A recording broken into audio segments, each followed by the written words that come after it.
सभी दर्शकों को नमस्कार। शक्ति की आराधना और साधना का एक अनमोल उपहार है शक्तिपीठ, जहाँ देवी सती के अंग गिरे थे और जहाँ आज भी देवी की ऊर्जा से भक्तों का जीवन आलोकित होता है।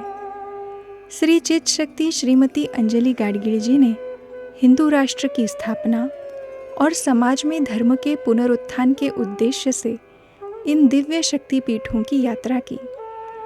इस आध्यात्मिक यात्रा के अगले भाग में आज हम आपको ले चलते हैं 3 अद्भुत और अलौकिक शक्तिपीठों की ओर। अगर आपने हमारे पहले 2 वीडियो नहीं देखे हैं तो डिस्क्रिप्शन बॉक्स में दी गई लिंक के माध्यम से आप अवश्य देखें। यदि आप हमारे चैनल पर नए हैं तो चैनल को सब्सक्राइब अवश्य करें। हमारी इस यात्रा में पहला पड़ाव है श्रीलंका के नयनातीवु द्वीप पर स्थित नागपुष्णी देवी का पवित्र मंदिर।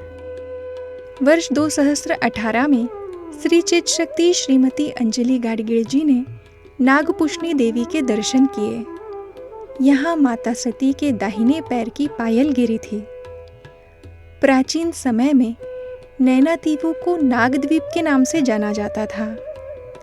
इसी द्वीप पर शक्तिपीठ है जिसे नागपुष्णी देवी कहा जाता है। स्थानीय लोग देवी को अपनी बोली में नैना देवी कहते थे, जिससे इस द्वीप का नाम आगे चलकर नैना द्वीप पड़ा। लेकिन समय के साथ जब तमिल भाषा का प्रभाव बढ़ा तो इसका नाम बदलकर नैनातीवु कर दिया गया। तमिल में तीवु का अर्थ द्वीप होता है। यह मंदिर जाफना शहर से लगभग 33 किलोमीटर दूर स्थित है। जाफना से कुरीकडुआन गांव तक सड़क मार्ग से पहुंचा जा सकता है और वहां से 20 मिनट की बोट यात्रा के बाद नैनातीवु द्वीप पर पहुंचा जाता है। बोट यात्रा के दौरान चारों ओर हिंद महासागर का सुंदर दृश्य दिखाई देता है। आप जैसे जैसे द्वीप के पास पहुंचते हैं, दूर से ही मंदिर के भव्य राजगोपुरम के दर्शन होने लगते हैं, जो श्रद्धालुओं के मन में आस्था जगाते हैं। नागपुष्णी मंदिर की दीवार पर इस मंदिर के संदर्भ में एक रोचक कथा का चित्रांकन किया गया है। प्राचीन काल में पुलयंतीवु नामक द्वीप पर रहने वाला एक नाग प्रतिदिन नैनातीवु में देवी के चरणों में एक फूल अर्पित करता था। एक दिन गरुड़ समुद्र के बीच एक चट्टान पर बैठकर नाग का रास्ता रोक लेता है और नाग को देवी के दर्शन के लिए नहीं जाने देता। तब नाग भी पास की एक दूसरी चट्टान पर बैठकर गरुड़ के जाने की प्रतीक्षा करता है। दोनों में झगड़ा शुरू हो जाता है। तभी तमिलनाडु के चोल राज्य से देवी के दर्शन के लिए आया एक भक्त व्यापारी इस घटना को देखता है। वह गरुड़ से निवेदन करता है कि वह नाग को रास्ता दे। गरुड़ व्यापारी से कहता है, अगर तुम यहाँ नागपुष्णी देवी के लिए एक मंदिर बनवाने का वचन दोगे तो मैं यहाँ से चला जाऊंगा। व्यापारी ने मंदिर बनाने का वचन दिया और इसके बाद गरुड़ ने नाग को जाने दिया और वहाँ से चला गया। व्यापारी ने वहाँ नागपुष्णी देवी का भव्य मंदिर बनवाया। बाद में उस व्यापारी भक्त को देवी ने दर्शन भी दिए। मंदिर के व्यवस्थापकों ने श्री चित शक्ति श्रीमती अंजलि गाडगीळ जी को इस मंदिर की विशेषताएं तथा मंदिर के महत्व से अवगत कराया। आइए जानते हैं इस मंदिर की विशेषताओं के बारे में।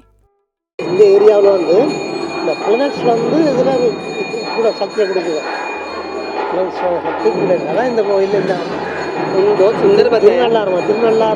जैसे तिरुनल्लार है जहाँ पे शनि भगवान का जो ये आते हैं रेस आते हैं, तो यहाँ पे भी ऐसे ही नवग्रह के जो रेस है ना यहाँ पे आते हैं। तो ये क्षेत्र उस तरह से प्राचीन है, बहुत प्राचीन क्षेत्र। सुनामी टाइम ले कोई युद्ध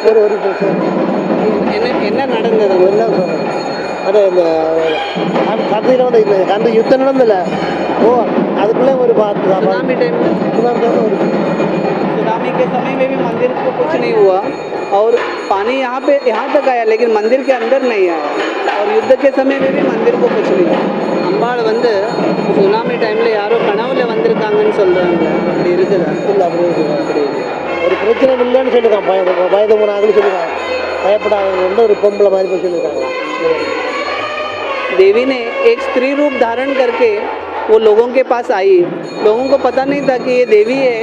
कोई तो भी स्त्री, सामान्य स्त्री आई है ऐसे लग रहा था और देवी ने उन्हें बताया, लोगों को, गांव वालों को, कि आप डरना नहीं, आप यहीं पे रहना, मंदिर को कुछ नहीं होगा, ऐसे उस समय बताया. ஒரு காலத்தில் என்ன நடந்தது? ஒரு காலத்தில் ஒரு பிரச்சனை இல்லை, நோ ப்ராப்ளம். எப்படி இங்கே இந்த டீம்ஸ் இல்லை, அந்த சண்டை குழு இருக்குது தானே, ஆயுத குழு, அந்த குழு இங்கே இருக்கு. இங்கே ஆர்மி நேவி இருந்தால் அவங்களுக்கு சின்ன தீவு தானே, அதாவது சண்டை பிடிக்கவே ஆகும். युद्ध के समय में यहाँ पे जो आर्मी थी, श्रीलंकन आर्मी, उन्होंने इस मंदिर को कुछ नहीं किया और उनका ये था कि बहुत छोटा द्वीप है, हमें नहीं चाहिए, ऐसे उनके मन में विचार थे. तो आर्मी ने उस समय में कुछ नहीं किया, मंदिर वैसे ही था, लेकिन लोग नहीं थे. पुर्तगालियों ने इस मंदिर पर आक्रमण किया था. तब एक ब्राह्मण ने देवी की मूर्ति को एक वृक्ष में छुपा दिया था. इस आक्रमण में मंदिर का कुछ भाग नष्ट हो गया था, लेकिन 1788 में इसका पुनर्निर्माण किया गया और आज यह श्रद्धालुओं का आस्था केंद्र बना हुआ है. इस मंदिर में सभी कथाओं के सुंदर चित्र बनाए गए हैं, जिनके माध्यम से हमें इस मंदिर का इतिहास पता चलता है. नागपुष्णी देवी का यह मंदिर न केवल आध्यात्मिक ऊर्जा का केंद्र है, बल्कि इतिहास, पौराणिक कथाओं और संस्कृति का संगम भी है. हमारा अगला शक्तिपीठ है श्री गुह्येश्वरी मंदिर. हिमालय की राजसी श्रृंखला के बीच स्थित काठमांडू घाटी एक सुंदर स्थान है, जो प्राचीन मंदिरों और प्राचीन संस्कृति से भरी हुई है. वर्ष 2013 तथा वर्ष 2019 में श्री चित शक्ति श्रीमती अंजलि गाडगीळ जी ने गुह्येश्वरी देवी के दर्शन किए थे. आदिशक्ति का यह मंदिर नेपाल में काठमांडू से 5 किलोमीटर की दूरी पर स्थित है. यह श्री पशुपतिनाथ मंदिर के पास स्थित एक शक्तिपीठ है. इसे पशुपतिनाथ भगवान की शक्ति के रूप में माना जाता है और ये 51 शक्तिपीठों में से एक है. कहा जाता है कि यहाँ देवी सती का गुह्य अंग गिरा था, इसलिए इसे गुह्येश्वरी अर्थात गुप्त ऊर्जा की देवी कहा जाता है. यह मंदिर भी बागमती नदी के तट पर स्थित है. यह लगभग 2500 वर्ष पुराना है. 17वीं शताब्दी में राजा प्रताप मल्ला ने इस मंदिर का निर्माण किया. बाद में कांतीपुर के राजा ने इस मंदिर का जीर्णोद्धार किया. यह स्थान स्त्री ऊर्जा, प्रजनन शक्ति और सृजन की दिव्य शक्ति का प्रतीक है. पशुपतिनाथ और गुह्येश्वरी मंदिर का एक साथ दर्शन करना अत्यंत शुभ माना जाता है. गुह्येश्वरी देवी मंदिर केवल पूजा का स्थान नहीं है, यह नेपाल की समृद्ध सांस्कृतिक विरासत का प्रतीक है. हिंदू राष्ट्र की स्थापना हेतु सभी को बल मिले तथा उसमें आने वाली सभी बाधाएं दूर हों, इस मनोकामना के साथ श्री चित शक्ति श्रीमती अंजलि गाडगीळ जी ने यहाँ देवी के दर्शन किए. अगला शक्तिपीठ है श्री चट्टला भवानी देवी शक्तिपीठ. श्री चित शक्ति श्रीमती अंजलि गाडगीळ जी ने वर्ष 2017 में बांग्लादेश के चट्टला भवानी शक्तिपीठ के दर्शन किए. बहुत लोगों को इस शक्तिपीठ के बारे में पता नहीं है, इस कारण वे इस शक्तिपीठ के दर्शन न कर पास में स्थित चंद्रशेखर मंदिर के दर्शन करते हैं. आइए जानते हैं इस शक्तिपीठ के बारे में.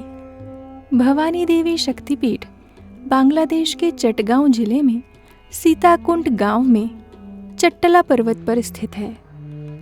माना जाता है कि यहाँ देवी सती का दायां हाथ गिरा था। इस मंदिर में भवानी माता की मूर्ति चतुर्भुजा रूप में काली माता जैसी है। हाथों में शस्त्र हैं, गले में असुरों की मुंड माला है तथा साथ ही भगवान शिव की छाती पर माता का एक पैर है। इस मूर्ति के बाजू में ही एक शिवलिंग है। श्री चित शक्ति श्रीमती अंजलि गाडगीळ जी ने वहां के पुजारियों से इस मंदिर के बारे में जानकारी ली और माता के दर्शन कर भावपूर्ण आरती की। जहां जहां शक्तिपीठ होते हैं वहां वहां भगवान शिव भैरव के रूप में होते हैं। इस पर्वत पर भगवान शिव अर्थात भैरव का मंदिर भी है। यहाँ भैरव को चंद्रशेखर कहते हैं।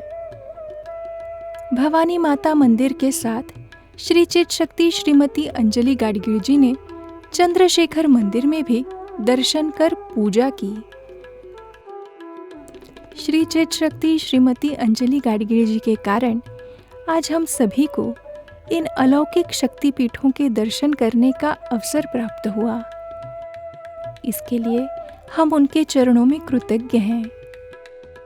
आपको यह यात्रा कैसी लगी हमें कमेंट्स में ज़रूर बताएं और हमारे चैनल को लाइक, शेयर और सब्सक्राइब करना न भूलें ताकि हर कोई इन अद्भुत शक्तिपीठों की महिमा से परिचित हो सके।